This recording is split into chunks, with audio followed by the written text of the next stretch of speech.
Bom dia, sexto ano, tudo bem com vocês? Espero que esteja tudo ótimo. Hoje nós temos aí aula de gramática.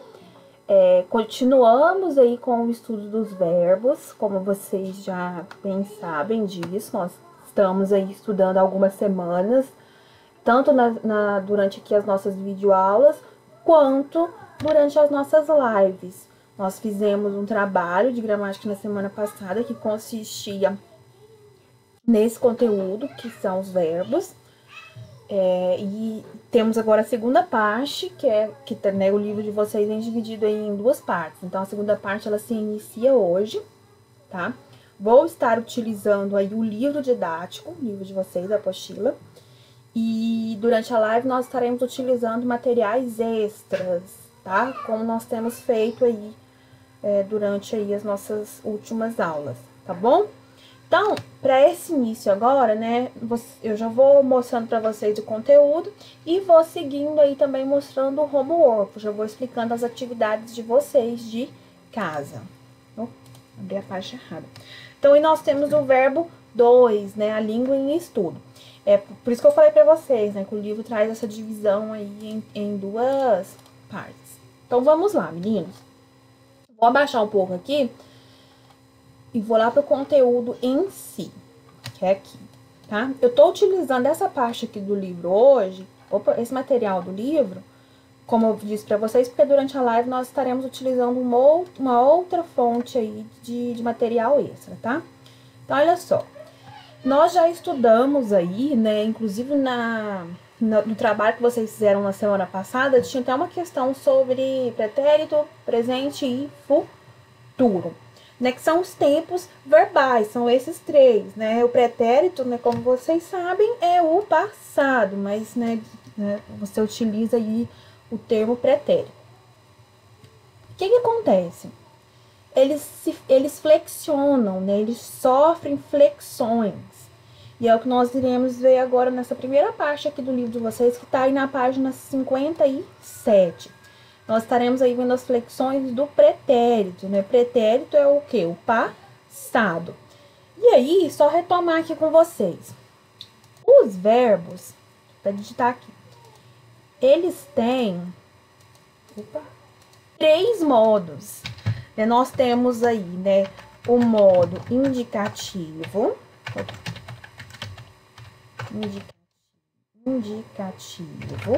modo subjuntivo e o modo imperativo. São esses três modos aí. Inclusive no trabalho, voltando aqui, esse trabalho que nós fizemos na semana passada tinha tudo, né? Tinha uma questão para falar aí sobre o modo indicativo, o modo subjuntivo e o modo imperativo. Só lembrando vocês, o indicativo, ele indica uma ação que tem certeza. O subjuntivo já é uma incerteza. E o modo imperativo é aquele modo que expressa um conselho, uma ordem. E aí eu sempre falo para vocês, né, lembrarem aí, né, imperativo vem de imperador, né, daquele que detém o poder. Então, o modo imperativo, ele tem essa característica de dar um conselho, de dar uma ordem. Então, são os três modos. Dentro do pretérito, ou seja, do passado, né, do pretérito do indicativo, deixa eu pegar a caneta aqui. Dentro do pretérito do indicativo, ou seja, um passado que indica uma certeza, podem até anotar aí, ó.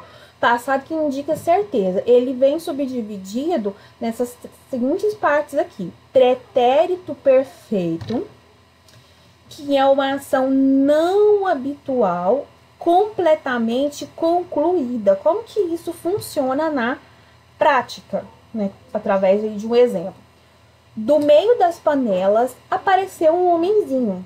Então, o pretérito perfeito, ele está indicando uma ação que não é habitual, que não é do dia a dia, mas que foi completamente o quê? Concluída. Ela foi concluída, ela está no passado. Do meio das panelas apareceu um homenzinho. É uma ação não habitual, né? E que acabou, ela terminou, ela começou no passado e ficou lá no passado, ela já terminou. Já o pretérito imperfeito, ele indica uma ação habitual que determinado período do passado era contínua. Estava brincando que era um gigante, mamãe. Essa ação do pretérito imperfeito é algo que acontece, né, no dia a dia e que lá no passado, ou seja, nós estamos falando de pretérito porque já aconteceu, mas lá no passado ela era contínua. Os verbos que indicam aí algo de continuidade, né, normalmente, né, eles vêm aí, né, no gerúndio. Que nós temos aqui uma locução verbal, estava brincando. Nós temos dois verbos aí, né? O estava, que vem do verbo estar, ser ou estar, que é um verbo auxiliar. E junto com o brincando, que é verbo brincar, que é um verbo de ação. Inclusive pertence à primeira conjugação verbal, que é verbo terminado em ar. Estava brincando que era um gigante, mamãe. Então, esse estava brincando, ele aconteceu no passado. Só que ele era uma ação o quê? Contínua, mas é uma ação contínua que estava lá no passado. Uma forma, né, para que seja identificada, né, essa ação contínua, é você observar aí se o verbo está no gerúndio, né? No caso aí o brincando está no gerúndio. Pretérito mais que perfeito. É uma ação que ocorreu antes de outra ação, mas que todas elas estão no passado. Lembre-se o que? Se nós estamos falando de pretérito de passado, ou seja, aconteceu lá no passado. Nesse caso aí do pretérito mais que perfeito, nós temos uma ação que aconteceu atrás de outra, que aconteceu antes de outra ação, e ambas estão no passado. Observem o exemplo. Quando o homenzinho apareceu, Lívio já abrira o armário da cozinha. Então, aqui são duas ações, né? Duas ações que aconteceram no passado, só que uma aconteceu antes ainda desse passado, né? Um homenzinho apareceu. É a primeira frase. Lívio já abrira o armário da cozinha. Então, aí nós temos duas ações, só que uma aconteceu antes da outra. E ambas estão no passado, no pretérito. Seguindo aí. Aí aqui é bem interessante essa parte aqui, porque vem falando da questão da linguagem coloquial, né? Que é comum aí as pessoas empregarem essa forma composta do pretérito mais que perfeito, né? Quando o homenzinho apareceu, Lívio já tinha aberto. Né? Esse tinha aberto, ele vem substituindo aí o abrira. O abrira tá dentro aí da norma culta, tá? Da norma padrão. Só que nós temos aqui, né, falando sobre a linguagem coloquial. Seguindo aqui, agora nós temos o presente, né? O presente do modo indicativo. Então, aqui, meninos, nós estamos falando de presente, de algo que, né, está acontecendo, né? Que acontece agora, no tempo atual. E do modo indicativo. O modo indicativo é aquele que expressa uma certeza. Então, aqui nós temos o presente do indicativo expressa um fato atual que ocorre no momento da fala, uma ação repetitiva ou de longa duração. Observe as frases a seguir. Temporal alaga ruas de município paulista. Bombeiros viram heróis por um dia. Então, são ações que estão acontecendo no momento que você está falando. Isso aí é o presente do indicativo, né? Os verbos aí, eles estão no presente, tá bom? Seguindo aí, nós temos o futuro. Opa, foi demais. O futuro, né? Que é algo que ainda vai acontecer. E aí, dentro do futuro, né, nós temos aí o futuro do presente e o futuro do pretérito. Olha só, o futuro, o que ele indica? Ele vai mostrar uma ação que ocorrerá após esse momento presente, o momento atual. E aí ele vai aparecer como futuro do presente e futuro do pretérito. Então vamos entender aí o que é esse futuro do presente. Quando se diz futuro do presente, liguem aí, né, que ele indica incerteza ou probabilidade de ocorrer uma ação posterior ao tempo atual. Então como que é isso? É algo que vai acontecer, né? Ou pode ser que tenha certeza ou uma probabilidade, né? A probabilidade é de 10 para 1, de 1 para 10, enfim. Mas que essa ação vai acontecer em relação a algo que está acontecendo agora. Então, olha só. Cientistas inventarão novamente o bonde, a charrete. Meninos, quando se diz inventarão, né, dentro aí desse contexto, né, nós temos aí, né, a certeza de que os cientistas vão inventar algo que nós já temos, que é o bonde e a charrete. E esse inventarão é com a O tio. Se você colocar a M, aí ele vira a ação que já aconteceu, que tá lá no passado, tá? Dentro da linguagem coloquial, o que nós temos aí? Nessa linguagem coloquial é aquela que nós falamos habitualmente no dia a dia, né? E muitas das vezes foge um pouco da norma culta.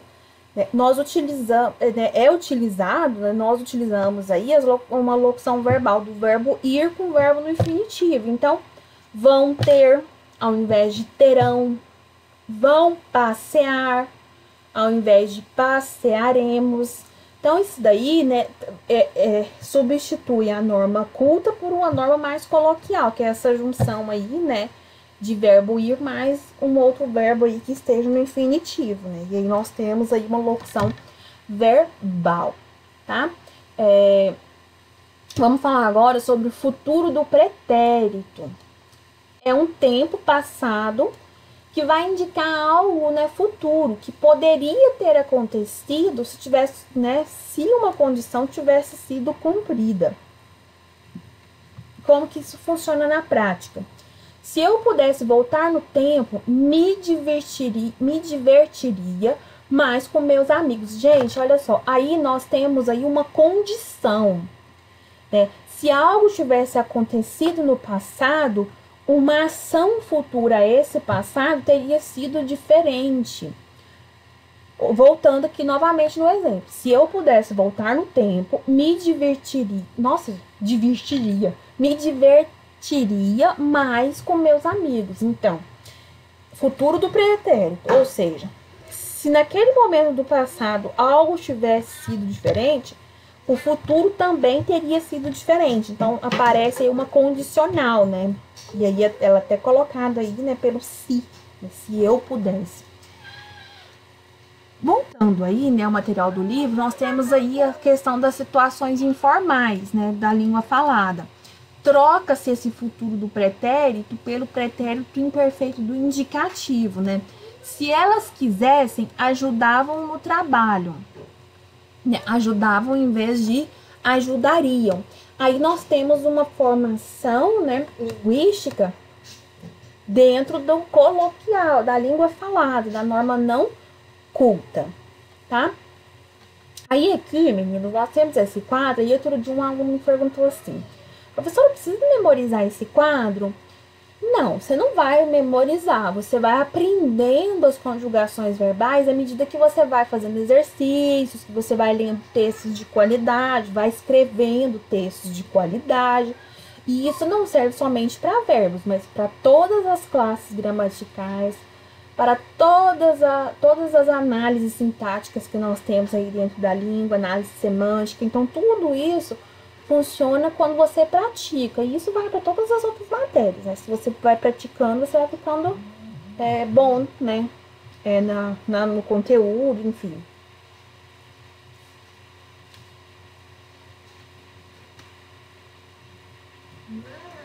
Seguindo aí a nossa...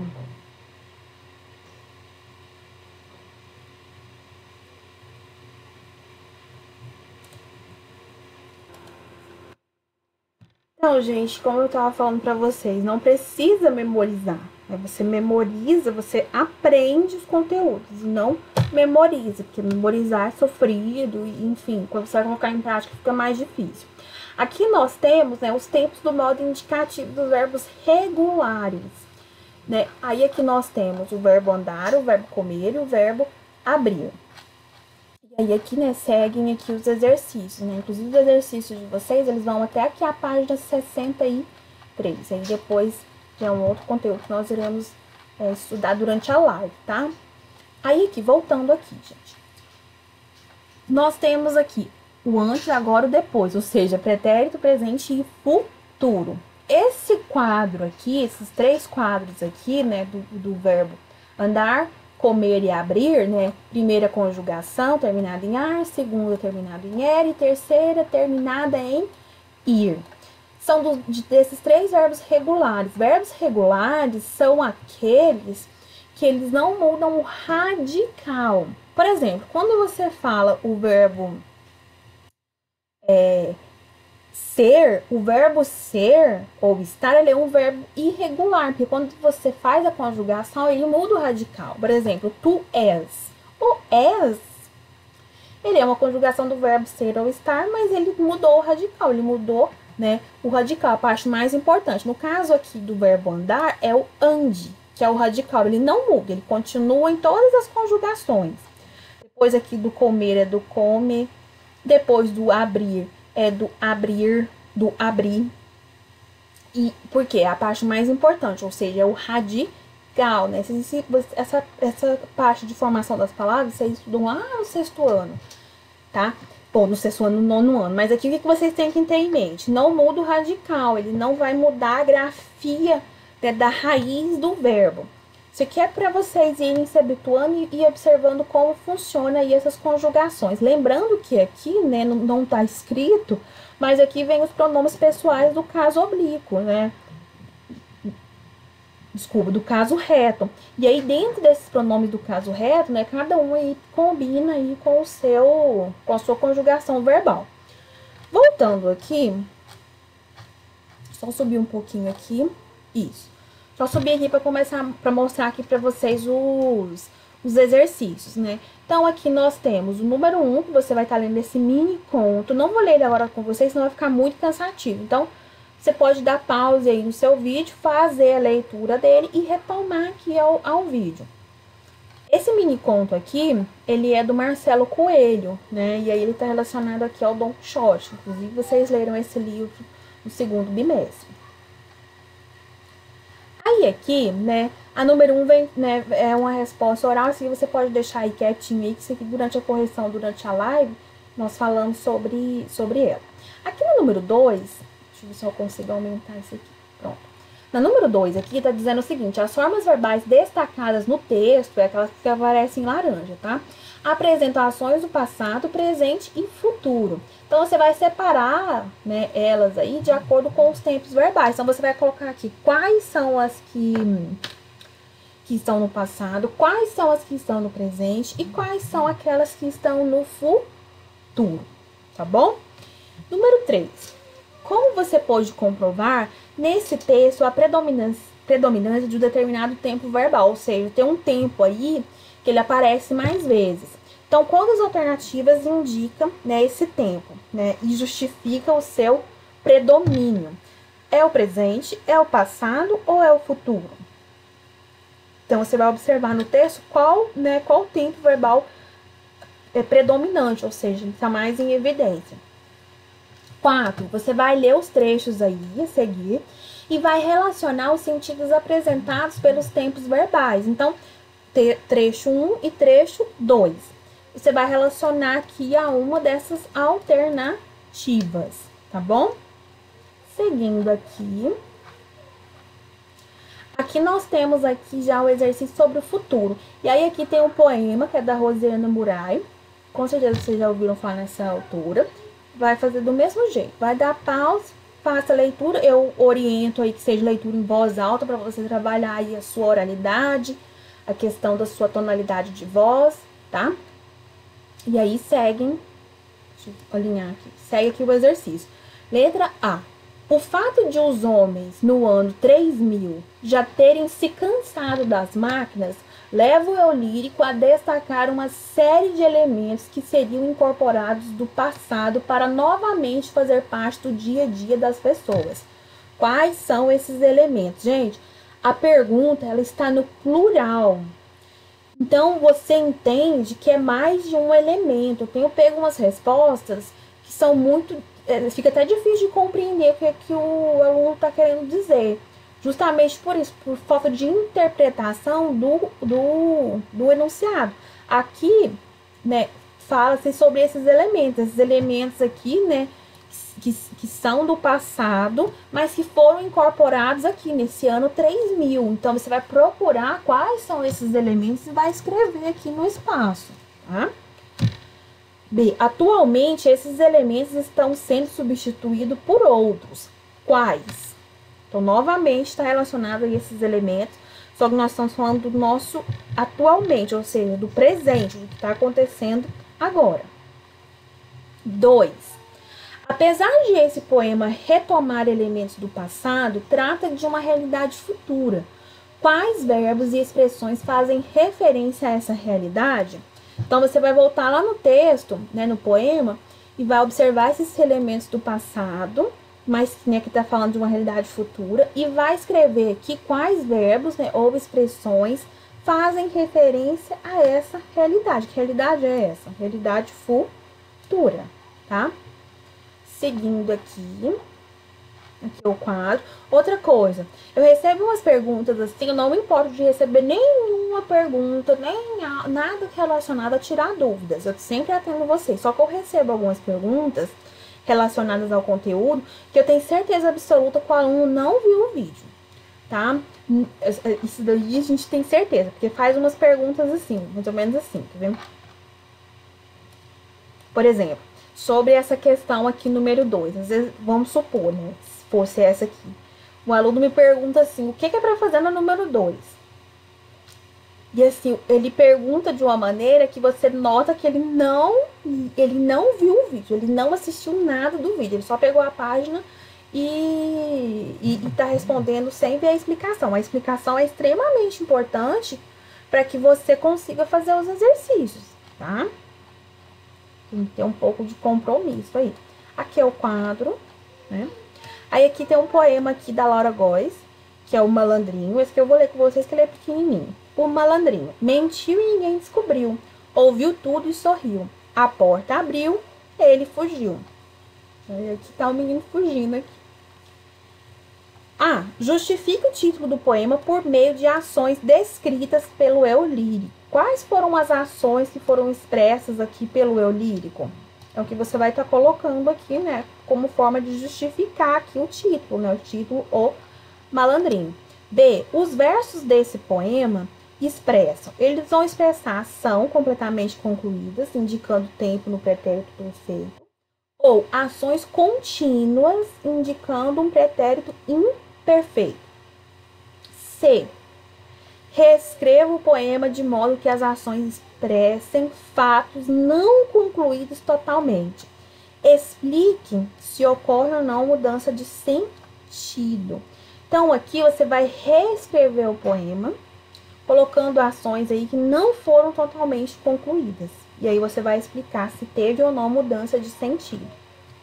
Seguindo aqui, na número 2, né, você vai estar observando aí essas ilustrações. E aí você vai reescrever as frases relacionadas a cada uma delas, flexionando os verbos entre parênteses no pretérito mais adequado.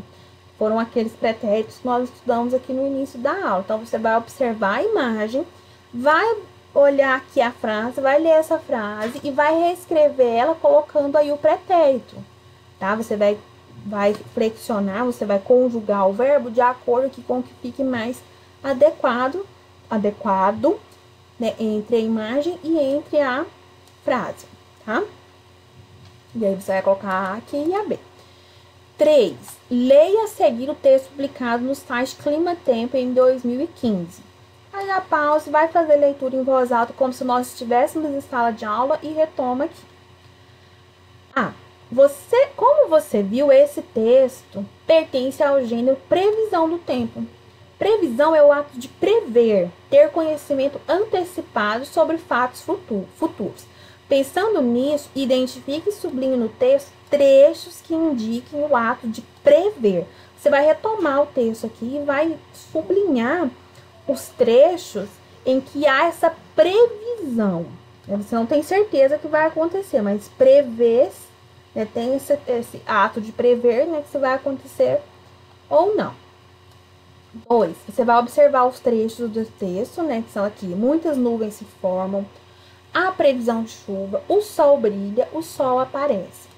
Os verbos destacados estão no presente, no entanto, possuem valor de pretérito perfeito, futuro do pretérito ou futuro do presente. Ai, professora, eu tô com dúvida. É só você retomar aquela parte lá do livro em que vem falando de um por um que eu expliquei para vocês agora há pouco aqui na aula, tá? Seguindo aqui, né, já tá na parte final aqui dos exercícios. Você vai escrever aqui nos espaços a forma mais adequada. Qual que é essa forma adequada? É a forma que está dentro aí da norma culta. E aí você vai pensar assim, mas como que eu vou descobrir? Você vai escrever e você vai ler em voz alta, né? Você vai observar se está tendo concordâncias, tá, né, de acordo. Então, você vai ler as frases que estão aqui e vão, né, e aí aqui entre parênteses tem o verbo conjugado aqui. Aí você vai verificar qual desses aqui, né, completa aqui de forma mais adequada. E a número 2, você vai escrever, né, escreva que tempo verbal pertence cada um dos verbos que você usou para completar as frases do exercício anterior. Então, você vai colocar lá, colocou o verbo aqui, vem aqui entre parênteses ou faz um tracinho e escreve, é pretérito, é presente, é futuro. E aqui, por fim, na número 3, você vai ler os pares de frases que aparecem aqui e vai preencher as lacunas, utilizando o quê? Os verbos que estão entre parênteses, tá? Na forma composta do pretérito mais que perfeito, aquela forma coloquial que eu falei com vocês agora há pouco. E na segunda, você vai utilizar aí apenas o verbo no pretérito mais que perfeito. Então, você vai completar aqui uma com a forma coloquial e a outra com a forma, né, dentro aí da norma culta. Tá bom, meninos? Deixa eu voltar aqui no nosso slide. E aí eu fecho aqui, ó. Com tarefa de casa, responder os exercícios da página 53 a 63. Lembrando que, né, dentro aí dessa quantidade de páginas aí, nós temos as explicações também. Eu sempre coloco as explicações como tarefa de casa, porque você precisa estudar as explicações para fazer os exercícios, tá bom? Beijo para vocês, tudo de bom, cuidem-se aí e até a próxima aula. Tchau, tchau!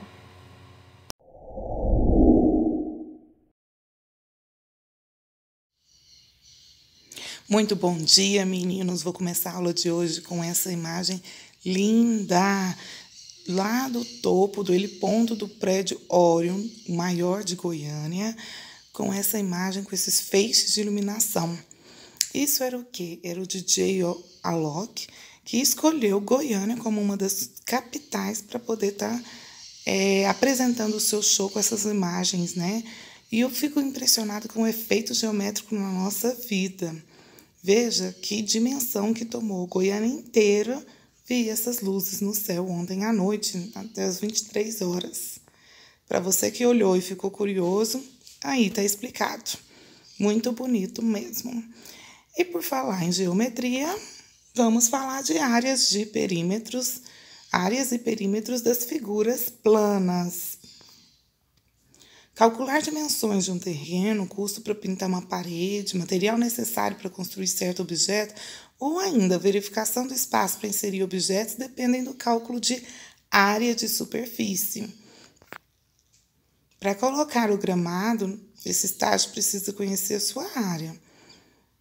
Se quisermos cercar com alguma rede de proteção, precisamos conhecer o seu perímetro. Então, olha só, para colocar o gramado no chão do estádio, eu preciso conhecer a área. E para colocar em volta dele, eu preciso conhecer perímetro. Daí você já tem a ideia do conceito de área e do conceito de perímetro. A área é a superfície da sua figura. Quando a gente está tratando de comprimento, a gente trata somente largura ou altura. Quando a gente trata de altura e largura ao mesmo tempo, olhando a dimensão por um todo, como, por exemplo, quantos quadradinhos caberiam ali de gramado, isso é medida de superfície. E se eu quiser colocar, então, a proteção em volta, como se fosse o contorno, veja só o contorno desse slide, esse contorno pretinho. Isso aí eu já posso chamar como perímetro.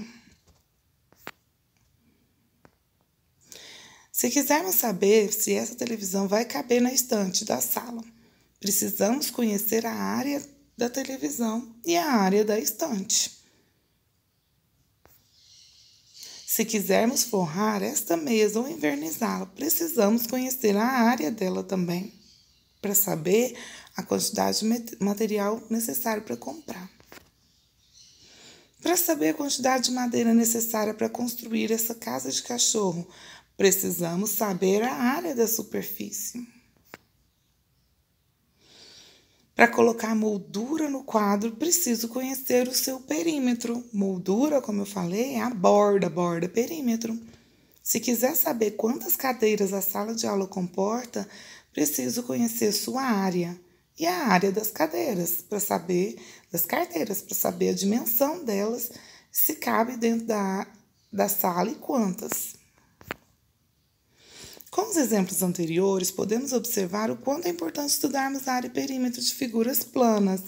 A gente poupa tempo, material, esforços, e isso nós vamos aprender agora. Por exemplo, o retângulo. A área do retângulo é o produto da medida da base com a altura. Isso porque a unidade de medida padrão que eu uso é 1 por 1. Então, se eu somar 1 por 1 quadradinho que tivesse dentro do retângulo roxo, eu somasse 1 por 1, eu teria a medida da área. Mas existe um cálculo mais rápido, que é justamente você multiplicar comprimento da base e comprimento da altura. Isso você já viu no 5º ano comigo.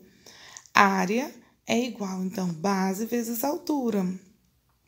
E o perímetro seria a soma da borda. Eu tenho, então, H do lado direito, H do lado esquerdo. B do lado de baixo e B do lado de cima. Então, somando tudo, eu tenho o perímetro B mais H, B mais H. Quadrado. Já a área do quadrado é o produto da medida também da base e da altura, porém esses dois têm a mesma medida. Então, basta colocar que é L ao quadrado, porque L vezes L dá L ao quadrado. E o perímetro? Perímetro é a soma de todos os lados. Tem L, lado L embaixo, lado L em cima, lado L do lado direito, lado L do lado esquerdo. Então, o perímetro é L mais L mais L mais L, que é 4L. Agora, vamos aplicar isso que aprendemos. Olha só, o que eu falei, a área do retângulo pode somar os quadradinhos de medida 1 por 1, um de um lado, um do outro, medindo 1 centímetro, pode ser 1 metro, pode ser 1 quilômetro, 1 por 1. Quando você põe os quadradinhos, basta você contar quantos quadradinhos tem lá dentro. Neste caso aqui, eu tenho 1, 2, 3, 4, 5, 6, 7, 8. Que seria a mesma coisa de multiplicar os quadradinhos da base, que são 4, vezes o da altura, que são 2. 4 vezes 2, 8. Por que chama H a altura? Porque vem do inglês height. Basta multiplicarmos, então, linhas e colunas. É isso que você tem que saber. Do retângulo e do quadrado, basta multiplicar a base vezes a altura. Lembrando que o quadrado, a base e a altura é a mesma. Então, fica a mesma coisa que multiplicar lado ao quadrado. Veja só no exemplo, no livro de vocês, na página 28. Na página 29, apresenta essa figura, não deu a medida da base, não deu a medida da altura, mas deu os quadradinhos. E como eu falei para vocês, você pode somar os quadradinhos. É isso que você vai fazer, então, somar cada quadradinho. Lembrando que se ele tem metade, você vai contar só metade, aí junta com a outra metade, forma um quadradinho inteiro, tá bom? Por exemplo, olha essa figura 1. tem um quadradinho, metade aqui embaixo, tem metade lá em cima. A soma desses dois que dá 1. Da mesma forma, nessa pontinha, nesse biquinho que tá entrando, 1 mais 1, metade mais metade, vai dar 1 inteiro. Isso você vai fazer para todas as figuras, tá?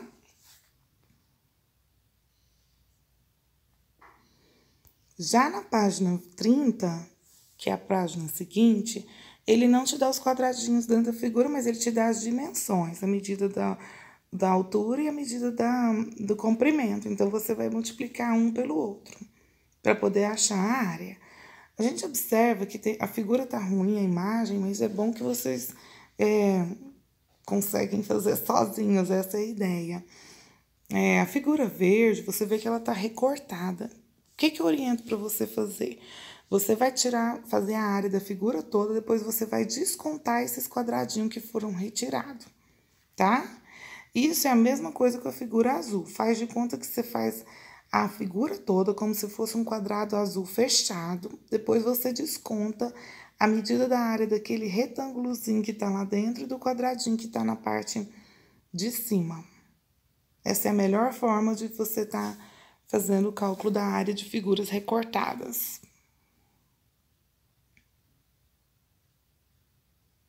No mais, é isso. Nós vamos... Esse conteúdo de área de superfícies, ele é conteúdo também para nossa prova de quinta-feira. Na live de quarta-feira, eu vou corrigir essas atividades, fazer uma revisão e falar um pouquinho sobre conversão de medidas de superfícies, tá? Ótimo dia para vocês, boa tarefa e até quarta-feira.